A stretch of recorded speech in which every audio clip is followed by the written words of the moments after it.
it was this time when we decided that let's try YC again one more time.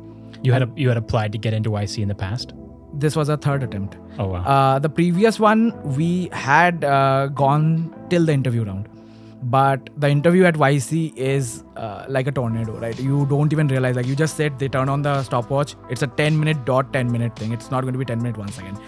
And they'll not let you speak. They'll cut in between. They'll ask questions. They'll like, it's the most intense thing that has ever happened to me. I think the only comparable one, because Pritam has done and I have not done it, is probably skydiving.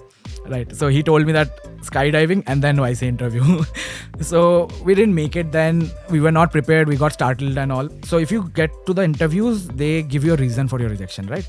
And at that point of time, the partner that had interviewed us, so in the introduction video that you have to make for the application, we called that partner out and we said, hey, like this is what you had said we won't be able to do, but before the lockdown we were able to do this and more, right?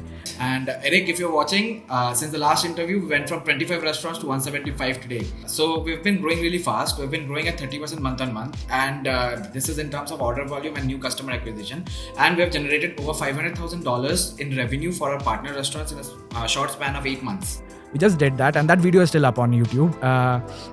And we see that we got a interview call.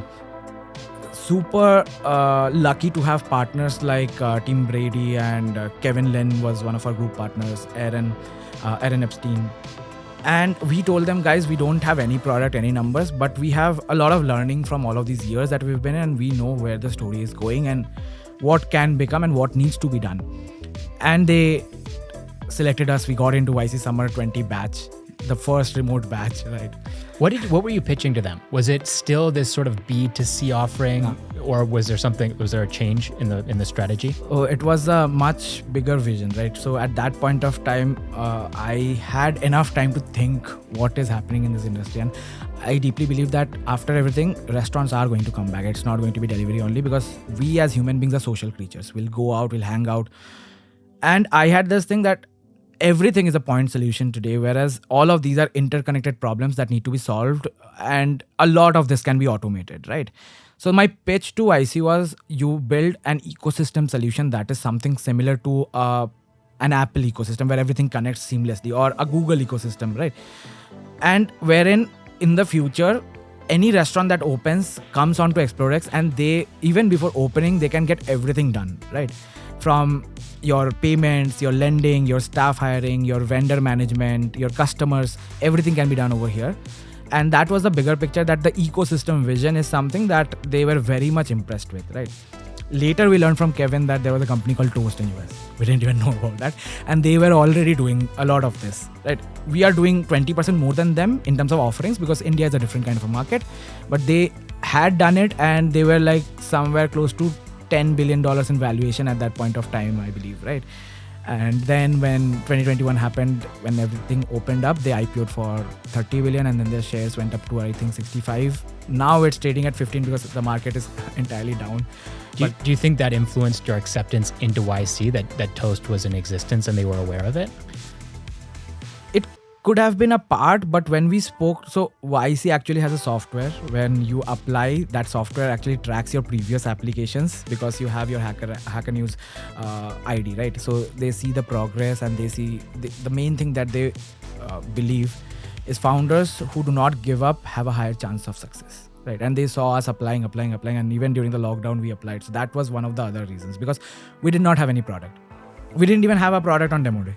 What would we build? Where would we sell it? Like, restaurants were shut down. We were just talking to customers and trying something out, right? We are trying to help them with takeaway orders. We built a small platform for takeaway orders, right?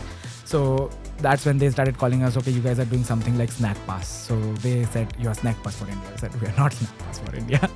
So anyways, that happened in 2021 when the market properly opened. Before Valentine's Day, we launched our MVP, which was the ordering and the order management system, nothing else, right?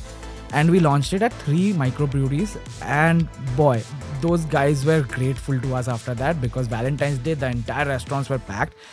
And because of COVID, a lot of this restaurant staff, actually 90% of restaurant staffs are migrant workers. They don't come from Bangalore. So they had gone back and they had not come back.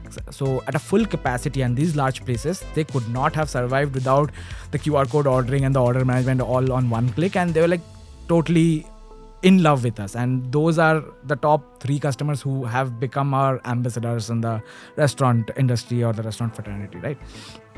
So that happened, and then we started slowly building, and then another lockdown happened in 2021, right? You remember. But what happened was we had that money from YC, and I was actually sorry, we kind of skimmed over that. You guys raised $150,000 from Y Combinator. Yeah. So that's the standard deal that YC has, right? We raised that and we had that money. We were like 3-4 people at that point of time, and 150K in India is a lot of money, right, for 4 guys. So we decided not to raise on demo day. During that lockdown period, we were just talking to customers and we were figuring out what to build, and we took that time to build, right, without distractions, without anything, no feedback to come because restaurants are shut. So we are building everything and building new things. And we built payments with Razor Pay inbuilt on the QR code ordering. Earlier, you could just order, not pay. Now you could pay as well. And now the payments were starting to happen. We were doing around 7 to 8% of payments in a restaurant going through us. And I reached out to Kevin Lin from Twitch, right? That, hey, you are a group partner, you invested in these companies. I just wanted to ask why you didn't invest in us. So here, his reply was, you didn't ask. So I said, I'm asking you now. He said, yeah, I'll just write a check, drop me an email, I'll do that. He does that. That kicks in our pre-seed round. He introduces me to Taher, one of his close friends. Taher is a super angel. He had invested in Coinbase and a lot of other companies, unicorns and all. He comes in with his friends, a lot of other people that I had already known, and that 850 round gets done in like a week. No due diligence to be done because it was done on a safe note anyways. So it just got done in a week.